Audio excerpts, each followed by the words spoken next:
C'est par la grâce du Seigneur Jésus-Christ. J'ai béni le Seigneur. Oh, j'ai béni le Seigneur.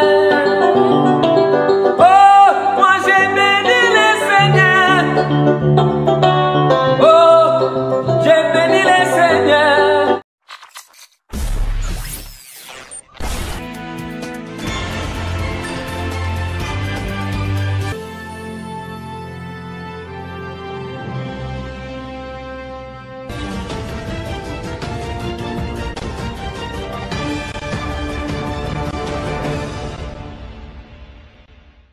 Bonjour frères et sœurs et bienvenue sur la chaîne Vérité sans cesse présentée par notre frère Logan. Le thème d'aujourd'hui est « C'est quoi la foi ?» Avant de débuter cet enseignement, notre frère Logan nous conseille d'avoir de quoi noter la Sainte Bible, lui second. N'hésitez pas à nous appeler si vous avez des questions, des préoccupations. Pour ceux qui veulent rejoindre le groupe des étudiants chrétiens, appelez-nous sur le numéro qui s'affiche au début du générique ou à la fin de l'émission. Nous vous rappelons également que la chaîne Vérité sans cesse ne demande rien, tout est gratuit. Sur ce, voici les versets qui accompagneront cet enseignement. Hébreux 11, versets 1 à 3, Jean 20, versets 24 à 29, 1 Jean 2, verset 25, 1 Pierre 1, verset 8, 2 Corinthiens 5, verset 7, Romains 10, verset 17. Je vous retrouve tout à l'heure pour vous redonner à nouveau les versets bibliques. Bonne écoute à tous et à tout à l'heure. Bonjour frères et sœurs en Christ, j'espère que vous vous portez bien par la grâce de Dieu. Merci à la sœur Aïcha pour l'introduction de la vidéo. Donc aujourd'hui, nous allons répondre frères et sœurs à une question que les enfants d'une sœur nous a posée, une sœur du GEC. Ces enfants nous ont posé la question de qu'est-ce qu'était la foi? C'était quoi la foi? Donc à travers cette vidéo, nous allons répondre à cette question. Donc avant de commencer, nous allons faire une petite prière pour remettre cette émission entre les mains de Dieu. Donc prions au nom de Jésus-Christ. Père éternel, je viens au nom de Jésus-Christ devant toi.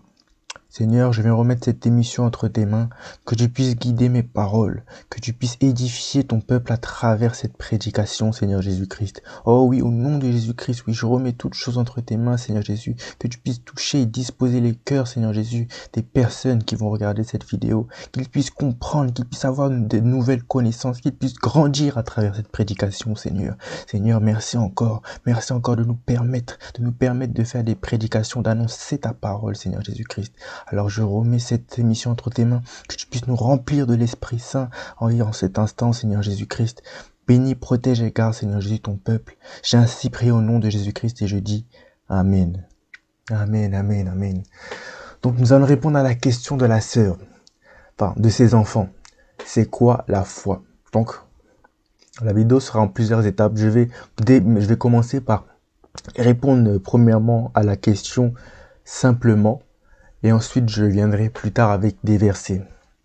Donc, la foi, c'est quoi? La foi, c'est la définition de la foi, c'est avoir quelque chose, avoir confiance en quelque chose que nous n'avons pas vu. La foi, c'est ça. C'est avoir confiance en quelque chose que nous n'avons pas vu, en fait.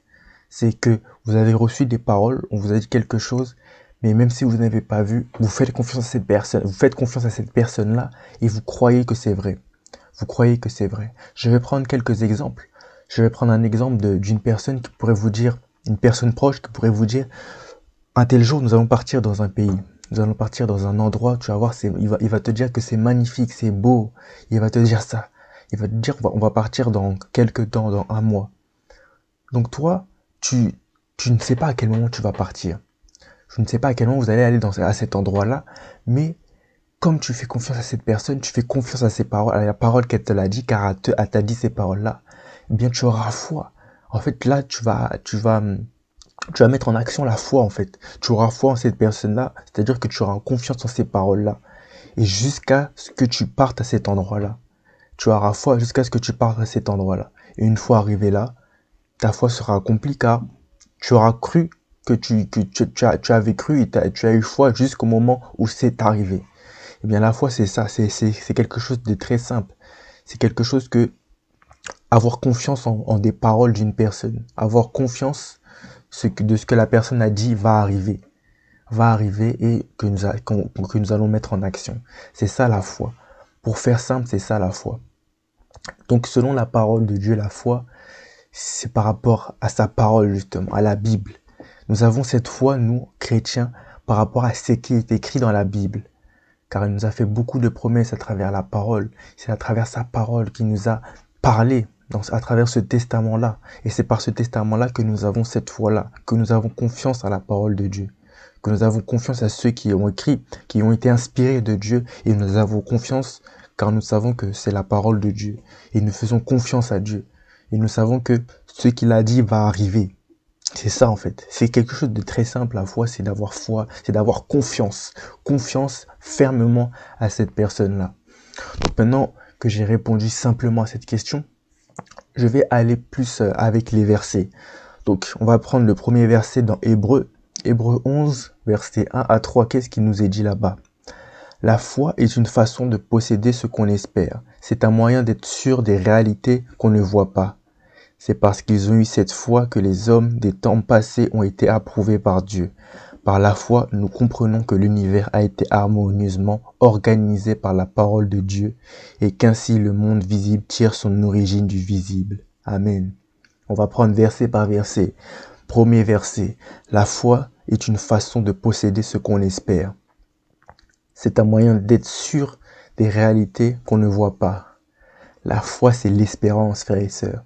C'est de posséder l'espérance. C'est en fait la foi, ça nous permet d'avoir cette espérance, de posséder cette espérance et d'être sûr, d'être sûr d'avoir les réalités qu'on ne voit pas. Nous ne voyons pas les choses invisibles, mais avec cette foi, nous avons l'espérance qu'un jour nous allons les voir, qu'un jour nous allons voir les choses invisibles qui vont être à nos yeux visiblement. C'est ça la foi, par rapport à ce premier verset-là. Posséder les choses. La foi, c'est posséder quelque chose qu'on espère. C'est l'espérance, avoir l'espérance.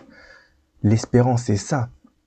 Et nous sommes obligés d'avoir cette foi-là, d'avoir cette espérance. Car sans foi, il n'y a pas d'espérance. Si nous n'avions pas la foi, si tout serait devant nos yeux, nous n'aurions pas d'espérance.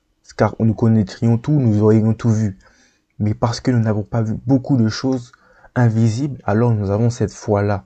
Nous avons cette foi-là et nous avons cette espérance qu'un jour nous les verrons. Parce que Dieu nous l'a dit dans sa parole. Ensuite, le verset 2, il nous dit quoi? C'est parce qu'ils ont eu cette foi que les hommes des temps passés ont été approuvés par Dieu. C'est parce qu'ils ont eu cette foi que les hommes des temps passés ont été approuvés par Dieu.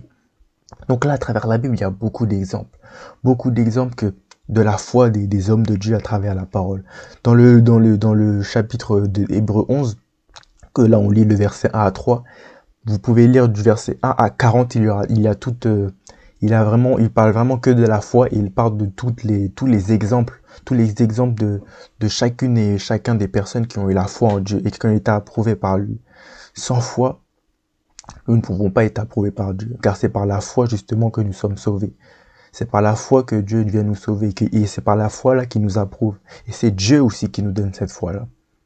Amen. Amen. C'est par cette foi-là que nous sommes approuvés par Dieu, comme le verset le dit. Au verset 3, il nous dit quoi? Par la foi, nous comprenons que l'univers a été harmonieusement organisé par la parole de Dieu et qu'ainsi le monde visible tire son origine de l'invisible. Par la foi, nous comprenons que l'univers a été harmonieusement organisé par la parole de Dieu.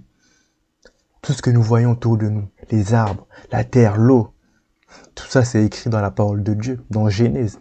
Genèse chapitre 1, vous allez voir. Allez-y, je vous invite à y aller. Dans Genèse chapitre 1, Dieu nous montre clairement, il nous parle comment il a créé cette terre-là. Il nous montre vraiment comment il a pu créer tout ce qui est sur cette terre. Comment il l'a fait. Et il l'a fait avec sa parole. Par la parole, il a annoncé. Par sa parole, il a fait cette terre. Il a créé cela.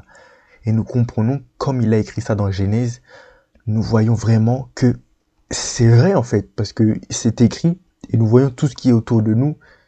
Comment ça aurait pu être créé autrement en fait. Et c'est par la parole de Dieu que nous comprenons cela. Par la suite, et qu'ainsi le monde visible tire son origine de l'invisible. Le monde visible, c'est ça, ce qu'on voit. Parce que Dieu, nous ne le voyons pas. Mais parce qu'il nous a rendu visibles certaines choses, c'est-à-dire le monde, et à travers sa parole, il nous a décrit comment il a créé ce monde-là. Il a tiré le visible de son origine de l'invisible. En fait, lui, il est invisible, mais il nous a montré certaines choses visibles comme ce monde-là, à travers sa parole. Car il nous montre comment il a créé. Et moi, je dis amen à ça. Amen à toi. Mais amen, amen, amen. C'est ça la foi. Nous avons foi à travers la parole. Sans la parole, nous ne pouvons pas avoir la foi. Car, comme je vous l'ai dit, la foi, ça vient d'une personne qui vous dit des choses, d'une personne qui vous dit des paroles en qui vous avez confiance. Et Dieu, justement, il nous prouve et il nous donne des paroles. Et il nous donne même des choses visibles alors que lui, il est invisible. Si ce n'est pas merveilleux. Si ce n'est pas merveilleux, frères et sœurs. C'est ça la foi. Ensuite, dans Jean 20, 24, on va rentrer un peu plus dans les détails par rapport à Jésus. L'un des 12, Thomas surnommé le jumeau, n'était pas avec eux lors de la venue de Jésus.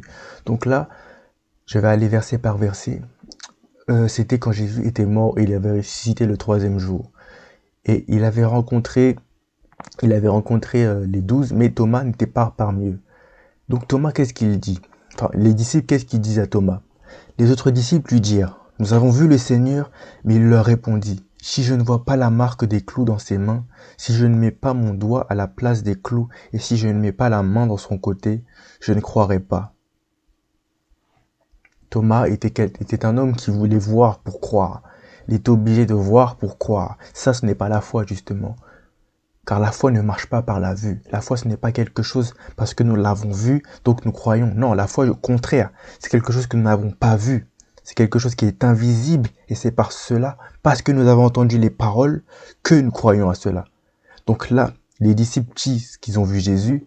Thomas a entendu la parole, mais il n'a pas cru. Donc il n'a pas eu la foi, parce qu'il voulait voir de ses propres yeux. Donc là, on comprend bien que Thomas, lui, déjà, n'avait pas cette foi-là que les disciples avaient. Même si les disciples l'ont vu, il n'avait pas cette foi-là, en fait. Il n'avait pas la foi. Ensuite, il nous dit quoi au verset 26? Huit jours plus tard, les disciples étaient de nouveau réunis dans la maison. Cette fois-ci, Thomas était avec eux. Jésus vint alors que les portes étaient verrouillées. Il se tint au milieu d'eux et leur dit: que la paix soit avec vous. Donc là, Jésus était apparu aux disciples et du coup à Thomas. Puis il dit à Thomas: place ton doigt ici, vois mes mains, avance ta main et mets-la dans mon côté. Ne sois donc pas incrédule, mais crois. Amen. Donc déjà, on voit que Jésus, il nous dit dans la parole qu'il est omniprésent, omnipotent et omniscient. Jésus, il n'avait même pas encore vu Thomas. Il n'avait même pas encore entendu les paroles de Thomas, que Thomas, il avait dit, je veux voir les trous dans la main de notre Seigneur pour croire. Jésus n'avait pas entendu ces paroles. Mais en voyant Thomas, il savait que Thomas avait besoin de voir pour croire. Et du coup, là, c'est ce qu'il a fait. Jésus l'a permis à Thomas de placer son doigt dans ses mains et de mettre sa main sur son côté. Et il lui dit: ne sois pas incrédule, mais crois. Mais crois. Croire, c'est la foi, comme je l'ai dit. Croire, c'est la foi. Thomas lui répondit: mon Seigneur et mon Dieu. Donc là, Thomas, parce qu'il avait vu, il crut. Donc là, Thomas n'avait pas la foi.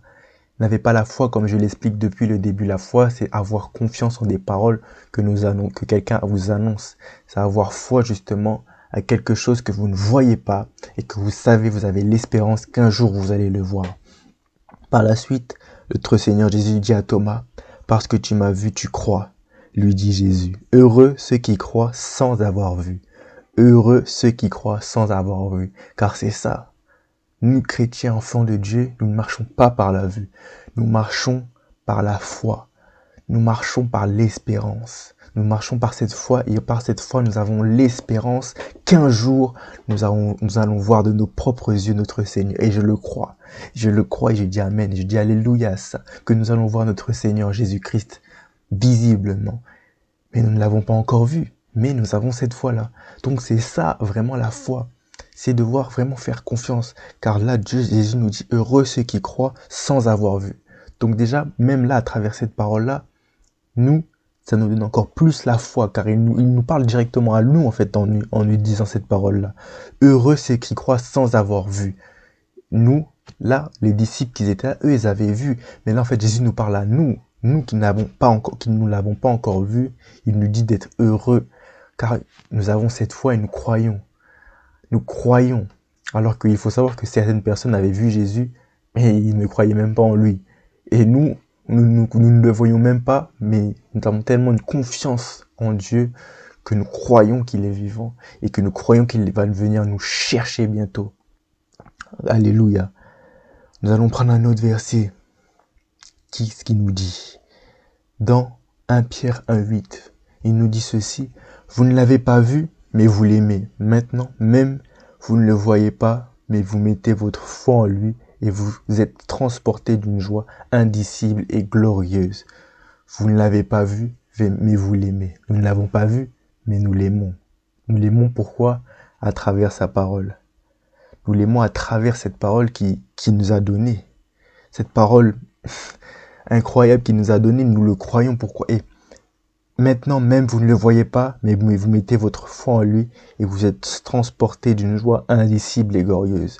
Nous mettons notre joie, nous mettons notre foi en le Seigneur Jésus-Christ. Et je veux vous dire pourquoi. Pourquoi nous mettons notre foi au Seigneur Jésus-Christ? Parce qu'il nous a fait des promesses. Il nous a fait des promesses à travers sa parole. Et nous croyons, nous avons foi que ces promesses vont se réaliser. Comme il l'a fait justement avec nos anciens. Il a fait beaucoup de promesses qu'il a réalisées. Même si et encore là, nous sommes encore dans la foi, car nous n'avons pas vu ces promesses se réaliser, car nous n'étions pas là à ce moment-là.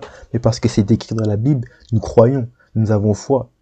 Nous avons foi en cela parce que c'est la parole de Dieu. Et Dieu n'est pas un Dieu menteur, mes frères et sœurs. Il n'est pas un Dieu menteur. Et la promesse, c'est quoi? Elle nous les a dit dans 1 Jean 2, 25. Et voici la promesse qu'il vous a faite, la vie éternelle. La vie éternelle. La couronne de vie, frères et sœurs. C'est ça la promesse qu'il nous a faite. Et nous avons foi en cela. Nous avons foi. Nous n'avons pas encore vu cette vie éternelle, bien sûr, car nous sommes sous cette terre. Mais nous avons foi que nous allons la voir, car il nous l'a dit à travers sa parole. Et Dieu est la vérité. Sa parole est la vérité. Et nous croyons en cela. Nous croyons en cette parole de vérité. Amen. Nous ne vivons pas par la vue, comme je l'ai dit. Nous ne vivons pas par les choses invisibles. Nous ne voyons, en fait, nous ne vivons pas par la vue, les choses que nous voyons, que nous ne voyons pas, nous croyons parce que c'est écrit dans la parole de Dieu. Comme je dis, il n'y aurait pas de sens si il n'y aurait pas cette foi-là. Si tout homme sur cette terre voyait Dieu, on verrait tout déjà. Il n'y aurait pas d'espérance. Nous n'aurons pas cette espérance-là. Nous n'aurons pas En fait, si on verrait toutes choses de nos yeux maintenant, nous n'aurions pas l'espérance d'un jour avoir plus, d'avoir la vie éternelle, de rencontrer Dieu. Nous n'aurions pas cette espérance-là. Mais en tant que Dieu nous cache des choses, c'est-à-dire qu'il nous cache certaines choses invisibles, mais qu'il nous les révèle à travers sa parole, qui nous dit que ça va se passer, alors nous avons cette espérance et nous combattons et nous persévérons à cause de cela, à cause de la parole, car nous avons la foi et nous avons cette espérance que nous allons voir ces choses invisibles au nom de Jésus. Gloire à Dieu, vraiment. Nous avons cette espérance-là, mes frères et sœurs. Dans 2 Corinthiens 5, 7, il nous dit: car nous vivons guidés par la foi, non par la vue. Encore une fois, nous vivons guidés par la foi et non par la vue. Un chrétien, un enfant de Dieu, ne vit pas par la vue. Non, il vit par la foi, justement. Il vit à travers la parole de Dieu. Car ce qu'il a lu, c'est pour ça qu'il est très important de lire sa parole. Car ce qu'il a lu, c'est par cela qu'il va croire en la parole de Dieu, car il aura la foi, il aura confiance en Dieu. Il aura confiance en Dieu. Alléluia. Alléluia. C'est comme le vent. Le vent, vous ne voyez pas le vent. Vous allez me dire, vous le sentez. Mais vous ne le voyez pas quand même. Mais pourtant, vous croyez au vent. Vous croyez au vent. Comme vous allez me dire, mais vous le sentez. Mais je vais vous dire quelque chose. Dieu, justement, nous ne marchons pas aussi par le ressenti. C'est pas parce que nous ne le voyons pas et que nous ne le ressentons pas, de le toucher, que nous n'avons pas cette foi. Car déjà, quand on dit que on le ressent pas, c'est faux, car déjà tout ce qu'il a créé sur cette terre, c'est lui qui l'a créé, donc on peut le dire qu'on touche la partie de sa création. Car tout ce qu'il a créé sur cette terre, c'est lui qui a créé tout cela. Même le vent, c'est lui qui a créé le vent.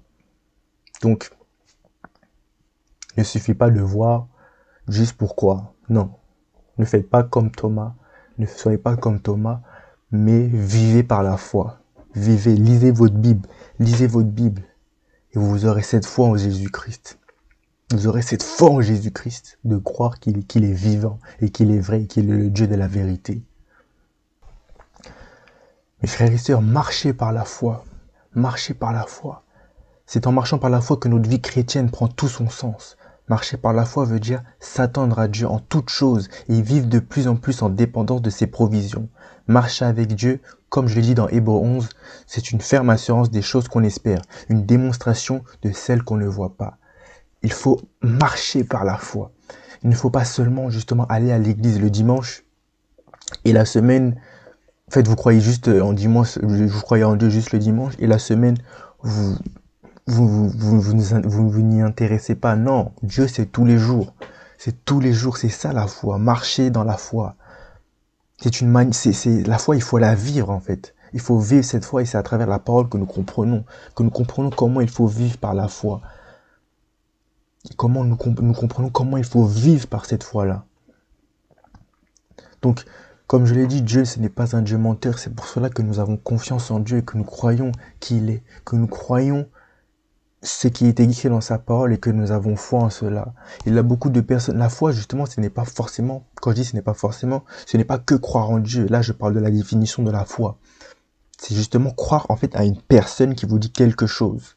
Qui vous dit quelque chose et vous êtes convaincu, vous avez la foi, que c'est vrai et que vous avez l'espérance que vous allez voir cette chose-là, comme je l'ai expliqué dès le début. Et nous, Dieu nous a parlé à travers sa parole, justement, et nous avons cette foi-là, que les choses qu'il a dites vont se réaliser. Nous avons cette espérance-là. Nous avons cette espérance-là que Dieu va faire ce qu'il nous a promis. Et nous ne devons pas juste avoir cette foi, nous ne devons pas dire j'ai la foi juste pour avoir la foi. Non, nous devons vivre cette foi-là. Nous devons marcher par cette foi-là. Avancer avec la foi. Vivre, comme je dis, c'est une façon de vivre. Donc voilà. Donc, j'ai répondu à la question de la sœur. Je vous remercie d'avoir regardé cette vidéo, cette prédication, mes frères et sœurs. Je remets la parole à ma sœur Aïcha. Et soyez bénis au nom de Jésus-Christ. Passez une bonne semaine. Ciao. Frères et sœurs, j'espère que l'enseignement de notre frère Logan vous a plu. N'hésitez pas à nous contacter pour toutes questions et préoccupations sur les numéros affichés au début du générique ou à la fin de l'émission. Voici de nouveau les versets bibliques qui ont accompagné cet enseignement. Hébreux 11, versets 1 à 3, Jean 20, versets 24 à 29, 1 Jean 2, verset 25, 1 Pierre 1, verset 8, 2 Corinthiens 5, verset 7, Romains 10, verset 17. Soyez tous bénis par notre Seigneur Jésus-Christ et à très bientôt.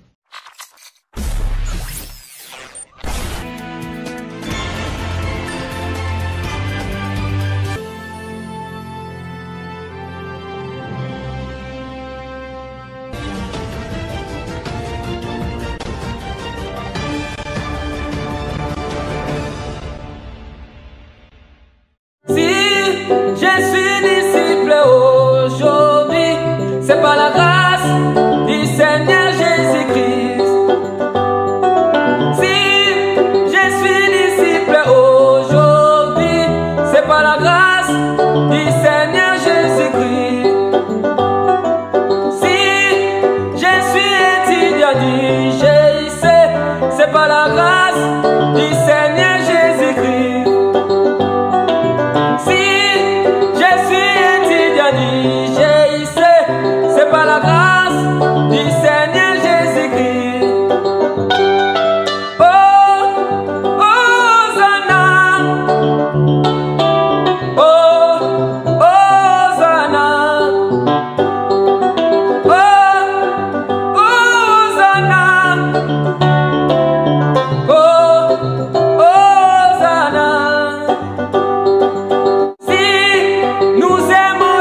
enseignements, c'est par la grâce du Seigneur Jésus-Christ. Si nous aimons les enseignements,